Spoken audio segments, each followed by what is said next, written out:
This video will discuss what are some of the issues that a patentee might consider when granting a patent license. To do this, we will cover two main issues. Firstly, what are the rights granted to a patent holder, and secondly, some specific issues that a patentee might consider when granting a patent license. A patent grants a patentee several exclusive rights. The patentee has a right to exploit the invention, according to Section 13(1) of the Patents Act. The word exploit is defined to mean that the patent can make, hire, sell, dispose of, use, import, or keep the invention. Firstly, what must be determined is the type of license being granted, whether it is exclusive, sole, or non-exclusive. An exclusive license is granted to one party who can exploit the patent to the exclusion of all others, including the patentee. A sole license is like an exclusive license, but the patentee is still allowed to use it. A non-exclusive license may be granted to more than one person, and the patentee is still able to exploit it. These licenses may be limited by geography, duration, purpose, scope, field of industry, etc. With regard to exclusive and sole licenses, the only factor that a patentee needs to consider is whether they want to exploit the patent to the exclusion of all others.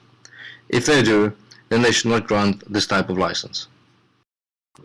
For non-exclusive licenses, the patentee should have regard to the following matters. Firstly, what is the actual licensed property? They should clearly identify the particular patent subject to the license. They should also consider the territory within which the licensee may exercise their rights. What is perhaps the most important consideration is the scope of the rights granted. This may include any restrictions on the use of the licensed patent rights. Also, the duration of the license needs to be clearly identified. And also, as a patent may be licensed in return for valuable consideration, the patentee must factor in any license fees and their payment. Next are the obligations of the licensor. This factor includes the maintenance and enforcement of the licensed patent rights, the continued prosecution of relevant patent applications, and in order to protect themselves against claims by the licensee, they must consider the amount of technical assistance they will give the licensor related to the invention.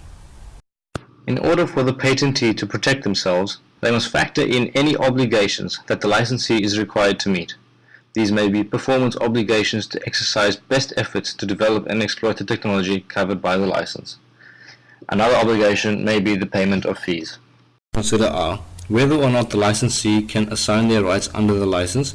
This is, can they sub-license their rights to another party, and also whether or not the licensee can subcontract to a third party any manufacturing or assembly of licensed products. Who will own any intellectual property that may arise from activities conducted under the license. This may be improvements on or new applications for inventions covered by the license and new inventions that must be developed over time. Additionally, the patentee may wish to impose a reporting and record-keeping requirement upon the licensee, as well as certain confidentiality obligations. Created using Powtoon.